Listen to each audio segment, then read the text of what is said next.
There we go. All right. So I always check in with our transaction coordinator for everything to see if they've got anything that the office seems to be struggling with. And she did mention a couple of things. So the first thing that we're going to cover is we're going to start pretty basic, but that's okay because it's confusing.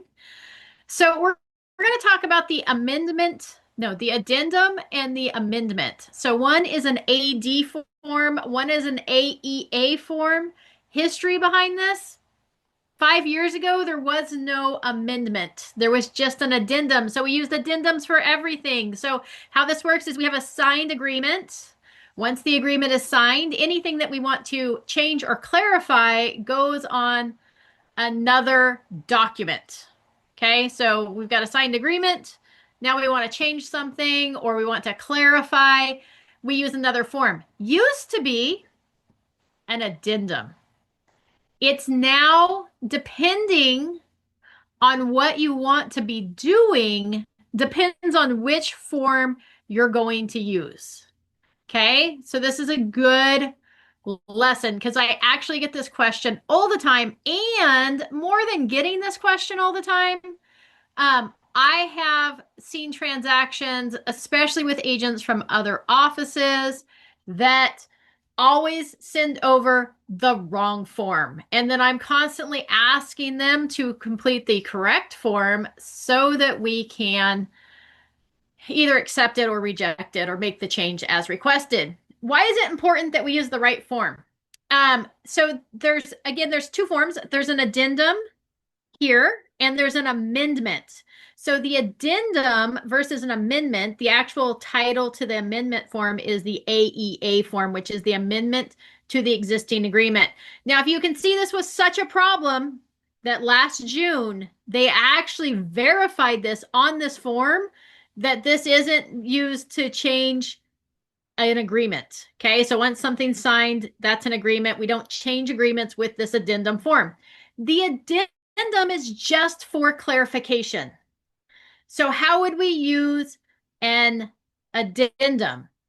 Oftentimes I use it, let's say I'm submitting an offer and I'm doing a contingency for the sale of the buyer's property, or a COP form. And that form doesn't have very many details on it. It just talks about basically like how long is the property listed? Is it not listed already? When's it going to go on the market? And how long does the buyer have to get that property in contract before the seller can cancel on them?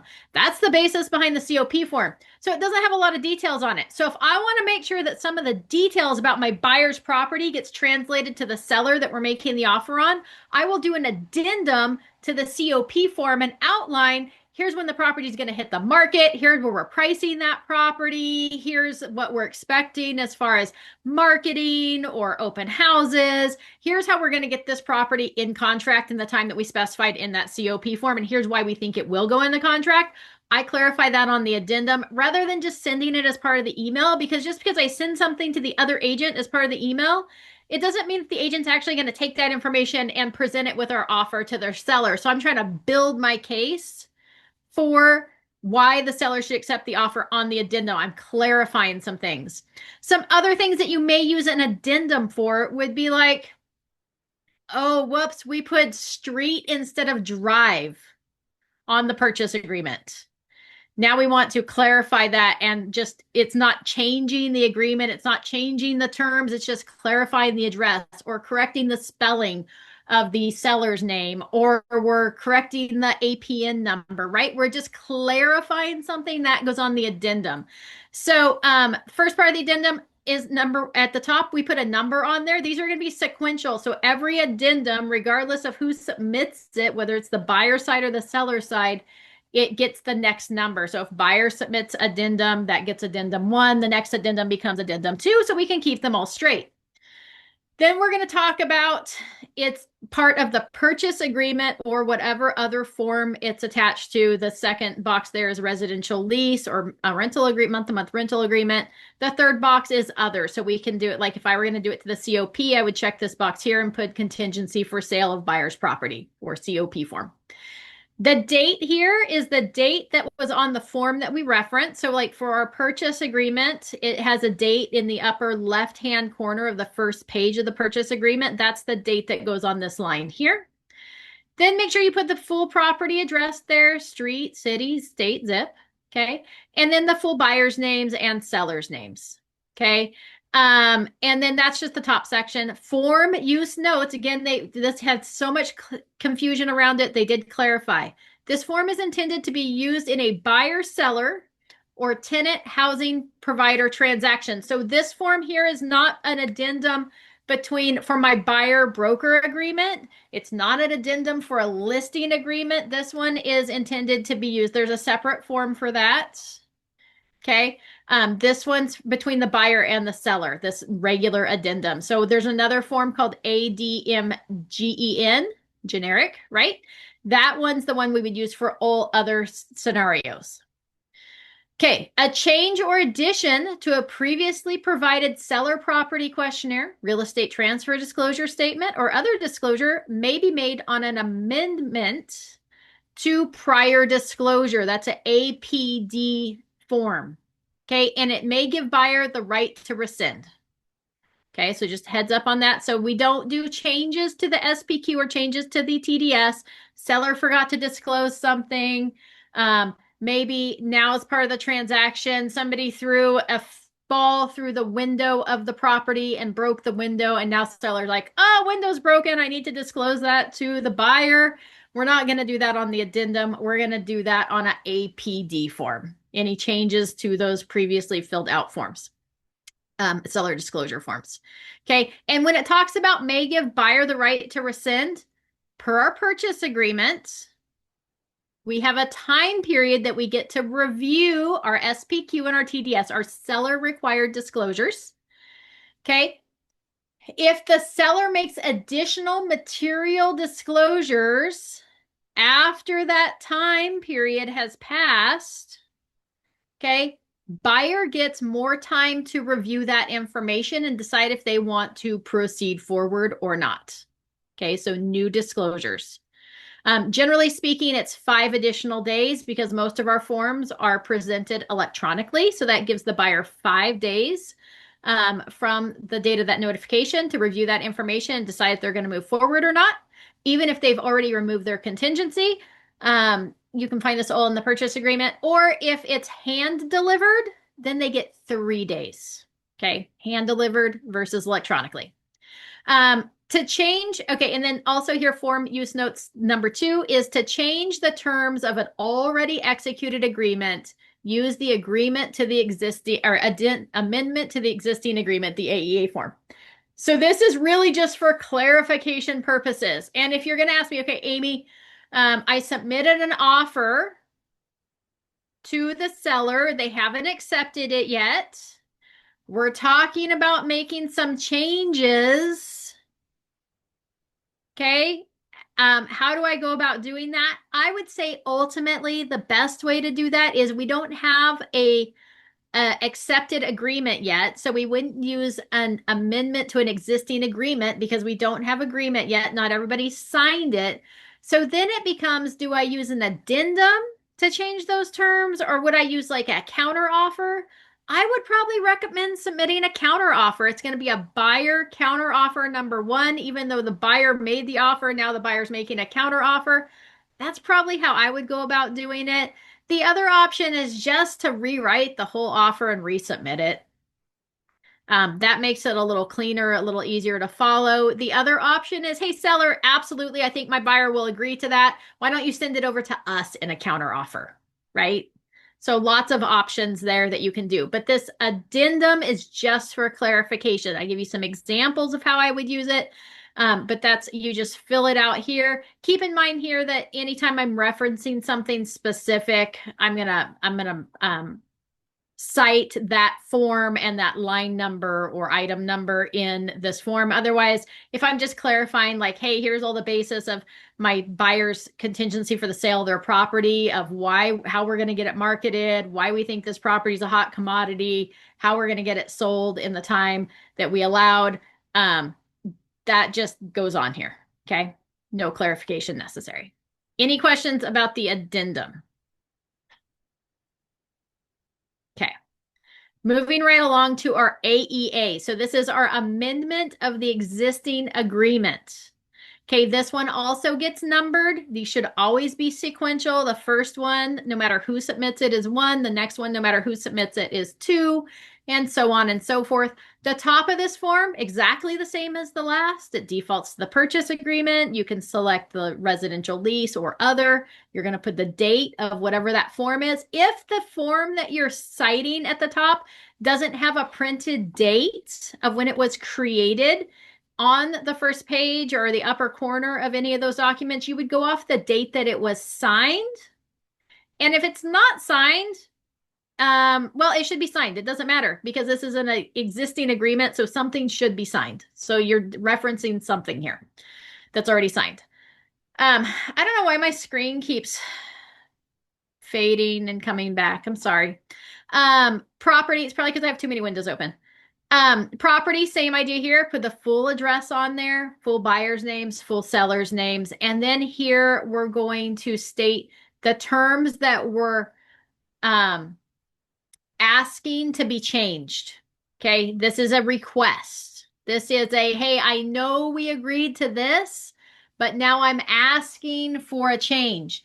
Now, we would not use this form if we're seeking to extend a time frame, like we're extending a contingency time frame or extending the close of escrow, that has a special ETA form, an extension of time addendum. So anything that's time related goes on the ETA form. Everything else that's a change goes on this one. So let's say that we're negotiating as part of our repair request a credit to our buyer or a reduction in the purchase price. We would use this form for that change. Or let's say that we're going to shorten the close of escrow because the other one's just an extension of time. We're extending. So if we're shortening something, maybe everyone's agreeing to close early. We could do that with an ETA or AEA form. Now I'm really getting confused. The AEA form, the amendment to the existing agreement. Maybe we are going to agree to allow the seller to remain in possession with a SIP form, seller in possession after the close of escrow for 5 days. We would clarify it on this and then incorporate in that SIP form, okay? Because our purchase agreement said that we're providing, seller will be providing occupancy, right? At the close of escrow, and now we're changing that, so we would use this form. So anytime we're changing any of the terms on that purchase agreement, we're going to use this form here. Notice, so we're going to fill anything that we want to change in line item number 1. Line item number 2, we're going to check who's making this request. Is it the buyer or the seller? This is why this form is good, because it clarifies, yeah, the buyer's making the request or seller's making the request. And then this expires.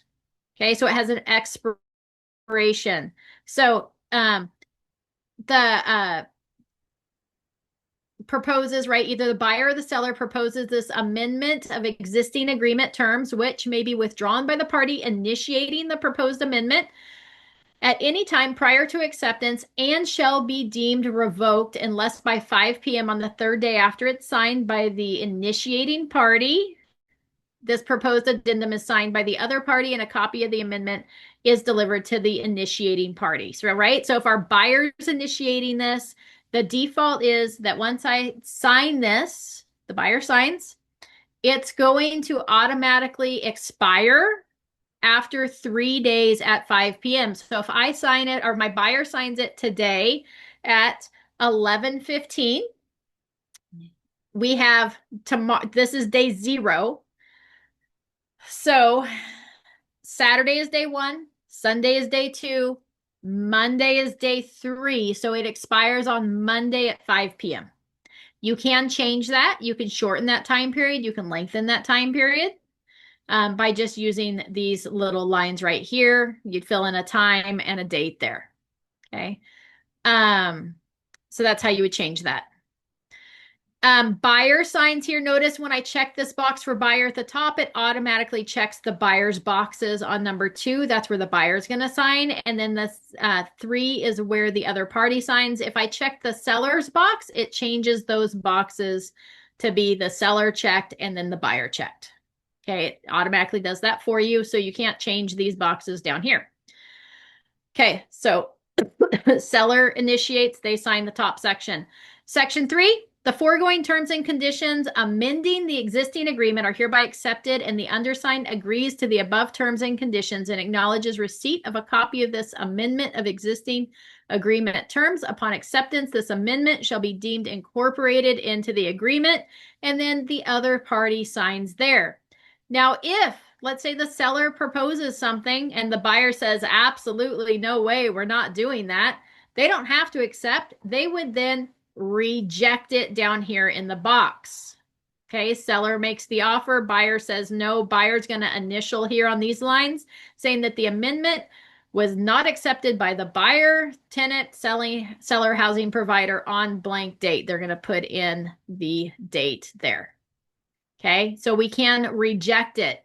That's the difference between the amendment and an addendum, right? Our addendum's just clarifying something. It's not anything that we would accept or reject. It's just, it is what it is. We misspelled the buyer's name, or gosh, we got a spelling of the address incorrect, or here are the terms of my contingency for the sale of the buyer's property. It's not clarify. It's just clarifying. It's not changing something, which means nobody gets a chance to reject it.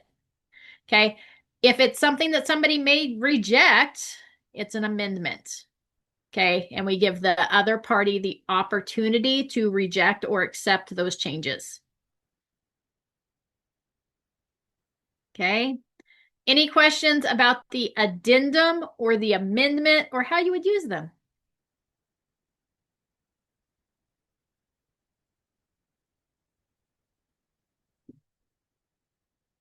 All right. Fabulous. Let's see here. The other thing, so let's talk about, hold on, let me see what else, because I know that was one of the things.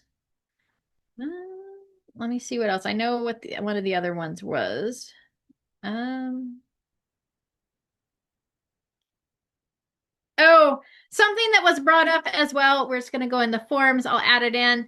Is it's super important that we add in the APN number. Let's see here. RPA. No. All right. Hold on. Let me find the residential purchase agreement. I don't know why it says it's not part of my transaction, but today it's not. See, it's right there.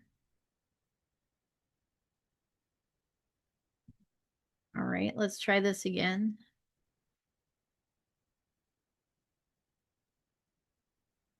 All right. Just so you know, if we're navigating, I'm in the editing section, we can add more forms in. So up here in this top section are forms that are already included. Down here are the forms that are already added to our transaction, but not in the editor. They're just in the actual transaction. If we want to add a form that's not down here, we just click the add button. You can actually upload things from your computer, or you can add forms from the forms library. Down here from the transaction, you have 2 options. There's 6 little dots here. You can click and drag it up here, or we can click the little plus sign and it adds it in there to the workspace. So 2 ways to add it in so that you can edit it. You don't have to close out and reopen. Okay, so we're going to go down to this residential purchase agreement. Here is page 1 of our RPA. On page 1, it's an offer from property to be acquired. Put the full address in here. Here's something that's really important. Please make sure that you put, like this one says 123 Sample Street. Please make sure you put that suffix in there. That street, drive, court, road, parkway, whatever it might be, cul-de-sac, I don't know, court, whatever it is. Put it in there because sometimes and often, especially like in Solano County, there's going to be a 123 Sample Street and there's a 123 Sample Court. Okay, or drive. And so there's 2 addresses that are basically the same minus the suffix. So please make sure to put the suffix in there. The other thing is even though we know that like city, let's say it's 123 Sample Street in Vacaville. We know Vacaville's in Solano County, but contractually, we need to make sure to put the county name in there. So whatever county that might be, Yolo, Solano, Napa, Placer County. I almost said Placerville, Placer County, right? Whatever that county is, Sacramento, put it in there, and the zip code. Look those things up. It should be in the listing. It shouldn't be that hard. We can also pull information over into here, and I'll show you how to do that in just a minute. And then the other thing is we have to put the assessor's parcel number. Okay. Why? Because the parcel number, okay, right? If we think about like a tree has a scientific name that goes associated, like maybe our maple tree out there, we call it a maple tree. That's the common name, but it has a scientific name that breaks it down so we know specifically what maple tree that is. The same thing with houses or properties. Okay, it's not even houses, it's the actual land that it sits on. It has a parcel number. That parcel number is what legally identifies that property as the one that we're wanting to purchase or sell. So we have to put the parcel number in there. The parcel number is actually more important than the common description, which is the address of the property, because it's the legal description. That's how everybody actually recognizes it, is by that parcel number. So the parcel number in the county is what tells us what specific lot we're actually selling. We actually purchased a property. My screen's really bothering me that it's flashing in and out. I apologize if it's bothering you. We actually purchased a property that had the wrong address. Wah, wah, wah. We got halfway through the escrow period. It had the right parcel number on there. We knew which legal parcel we were buying, which house was built on it, but it had the wrong street number. It caused all sorts of problems because it's been going on for a while, unfortunately. But we figured that out halfway through the escrow period, that the street number was not correct. So we had to get that in there and get it fixed. You would fix that with an addendum because we're just clarifying the actual street number. But make sure that parcel number is on there because that's the legal description. That's how the county recognizes that piece of property. So don't leave that out. Now, we can link stuff over. So let's see if I can do it from here. Okay, we can import a listing or we can import tax records. Check this out. Okay, hold on. We're going to come down here. This address cannot be found. So I'm sorry, Abby, I'm going to make this really difficult for you. Oops, hold on. There we go. Okay, so I just went over here to listing information. If you're in your main MLS or zip forms window, I can show you how to do it there too. ELIZAB, Elizabeth Road. Hold on, I just got to wait for everything to catch up. It's slow. We'll just continue on as if it's in the right boxes. There we go. 95688. Slowly catching up. All right. Now let's see if it'll import. We're going to import tax record. No. All right. So here's what we're going to do. I'm just going to hit save. That's because I spelt it wrong. Let's try fixing ELIZA.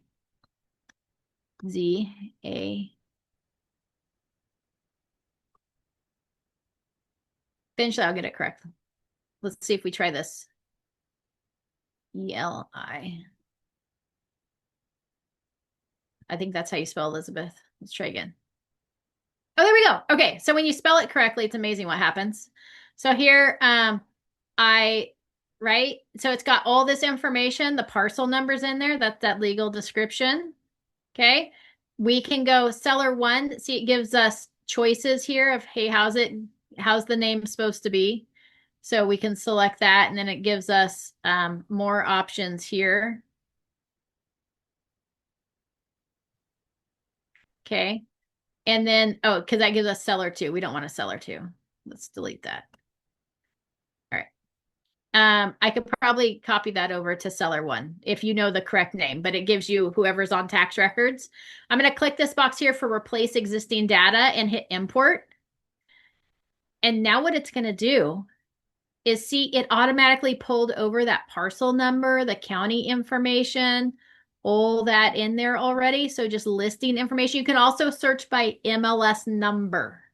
So you can go to the MLS and pull in that MLS number, put it in here, and then do import and by MLS number, and it'll pull over that data so that you don't have to deal with it. Okay, and it's going to put all that in here. Down on the last page, it should have the seller's name. Let's check. If you pull over the MLS data, there's the buyer. Here's see sellers' names right there. Got the sellers' names for us. Now, the thing that it didn't do is it didn't pull over the seller's brokerage firm. So if we had imported by MLS number versus the address, it would automatically populate the listing agent's information as well. So that's the benefit of doing it that way. By MLS number, if you're doing a purchase versus a sale, as it'll populate that for you. So super handy there. If we were doing, it used to just allow us to only import by MLS number. So when we had listings, we were having to go to the tax records and pull up the APN number and then type it in there. But if I had a listing agreement, I can now import by tax records and it'll pull all that data over on my listing agreement as well, which is super handy because those didn't have listings before because we were getting ready to list it. So, so super handy there. And it's got a bunch of listing information over here that you can do as well. So just know that you can import that there. You can also, we're going to go save. I don't know why it doesn't matter if it saves, but it does automatically save, just so you know, but sometimes before I close out, I hit the save button, but it is continually saving in the background for you, so you usually don't lose work. So I'm going to go back, which is going to take us back to our files.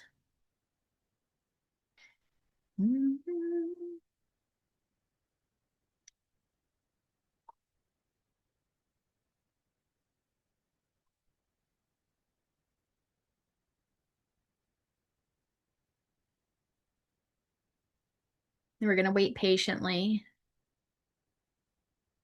I have to remind myself to be patient because that's hard for me.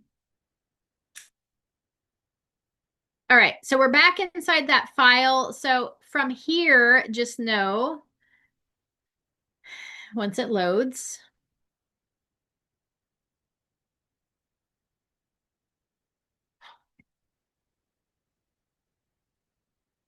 that there is this box up here at the top that says MLS Connect. That will also import by MLS number there. So you don't have to be inside the editing. You can be here in MLS Connect. And in fact, if you're starting a file with a specific property in mind, like a listing or a purchase, it'll give you this on the main screen as you start the new transaction. It'll give you these options. So this one is the MLS Connect. That should be for the MLS number. And this one here, I think, is going to be on the Record Connect. It should be by tax. Let's see here, Record Connect. So let's see here. If you reply no, data will be imported into fields that are not already. Oh, so this isn't letting me go back to the beginning because the property is already chosen. But this, you would put in the tax information and it would allow you to search. It also allows you to pull up the seller's names, which it didn't let us do that before. So if we go MLS Connect, maybe we're writing an offer on a property and we go MLS Connect, you're going to plug in your user credentials here for Barry's. Then you're going to plug in the listing ID, click this box for include property photo and hit find. It's going to pull up that property. Then you're going to hit save once you select it. It's going to import that all in, but this is not going to import the seller's names. So then you would bump over to Record Connect, which is going to pull the address and everything that we pulled over from the MLS and say, hey, here are the sellers we have to choose from. Who do you want? So now what we used to have to do is we'd pull in the MLS data, but then we'd go back to the MLS, click on the APN number on the MLS, which is a hyperlink for the tax records, look at the seller's names, and then type the seller's names in here. This is now giving us the option to just pull the information over from the MLS and then plug in the seller's names there, which is super handy because nothing makes a listing agent happier than them not having to fill out a bunch of sellers' names. All right. I think that's all I've got for you today. Any questions before we wrap up? Oh, where do you find the zip forms? Christy, good question. So let me figure out how to close out a full screen. Sometimes I seem really tech savvy, and other times I just fake it, and then I get called out on it. All right.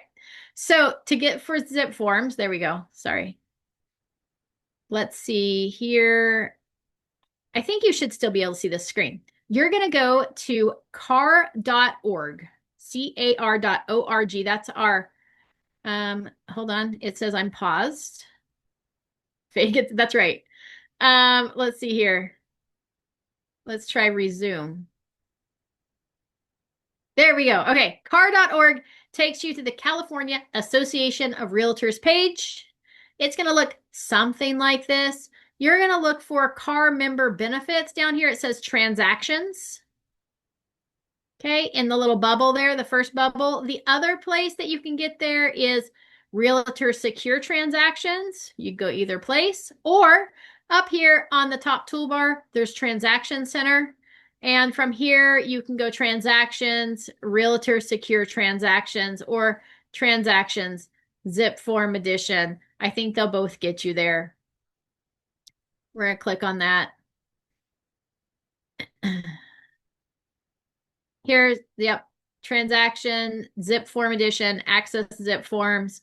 If I go back, so how I normally get here, if you were really good, you would just save it up here on your toolbar. See, I have zip forms up here on my toolbar that I saved as a bookmark, and I've clicked on it 0 times.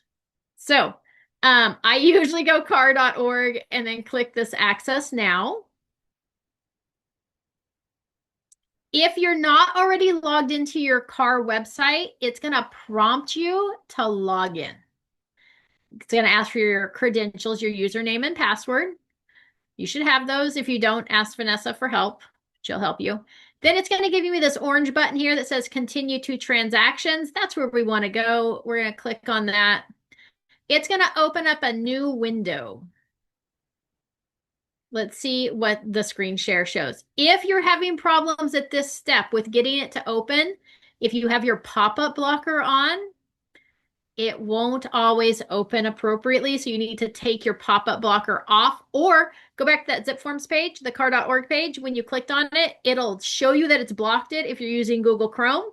And you can just click always allow pop-ups from car.org, and then you won't have a problem with it ever again, but you can leave your pop-up blockers on for everything else. But that's going to open up your zip forms. I'm waiting for the screen share to catch up with me because it looks black right now to see if it's showing the right screen. Since it did a pop-up or a little, yeah. I see my little mouse moving around, but it looks blank, so I'm just waiting. Then I'll show you how to get into the CRM that's attached to this as well.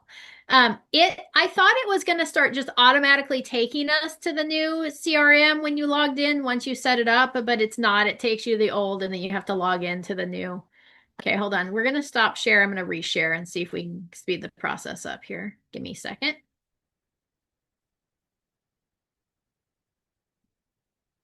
All right, share.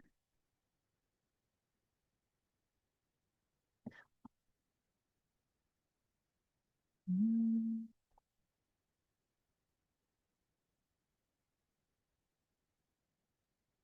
feel like this is going to get us there faster. Let's try that. All right, there we go. So now we have zip forms in there, maybe. Give me just a second. Okay.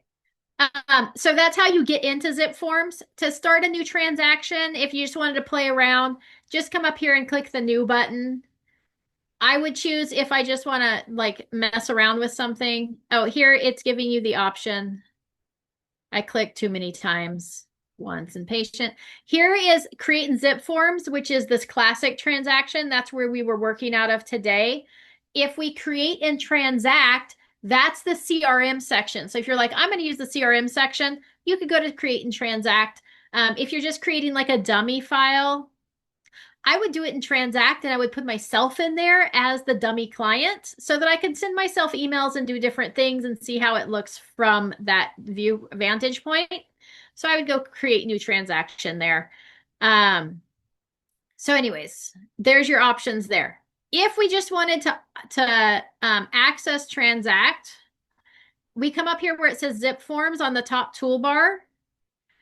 It's got a little drop down. If you click on that little drop down where it says zip forms, so that's where you can get into, you would go to transact or relationships. Either one will take you into that product.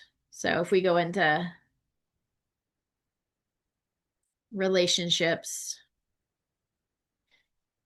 it'll pull up that transact CRM, which is a contact relationship manager that we talked about yesterday on the phone, Christy, where you can put all your contacts in there and then set it up to kind of automate your system with emails and text messages and to-do lists and all sorts of fun things. The nice thing about it in here too is that it automatically links to your car forms library. So you can set it up as an opportunity and then it pulls everything together nicely, which is kind of nice.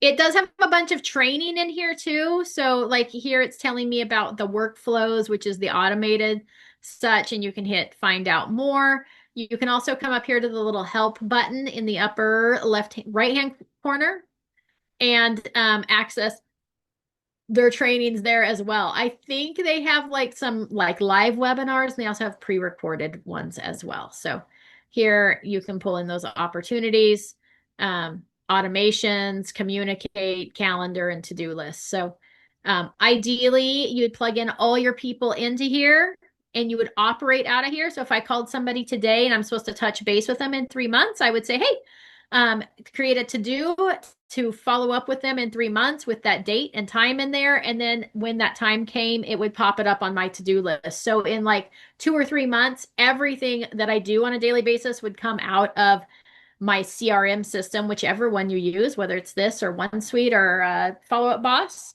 And you would just come in here and be like, what am I supposed to do today? And the system's going to tell you what needs to be done. It's going to take a little while to get there because you got to kind of get all your contacts in there, set them up on a regular cycle. Who gets pop buys, who gets visits, who gets phone calls, when are we doing that, when's the next one, and then they would show up here in that to-do list, which is kind of fun. But that's how to get in there to that zip forms transact. Any other questions before we wrap up today? No?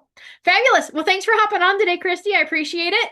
If anyone's watching this on replay, you have questions about that addendum or the amendment or even how to get into zip forms, feel free to reach out or throw it in the comments section.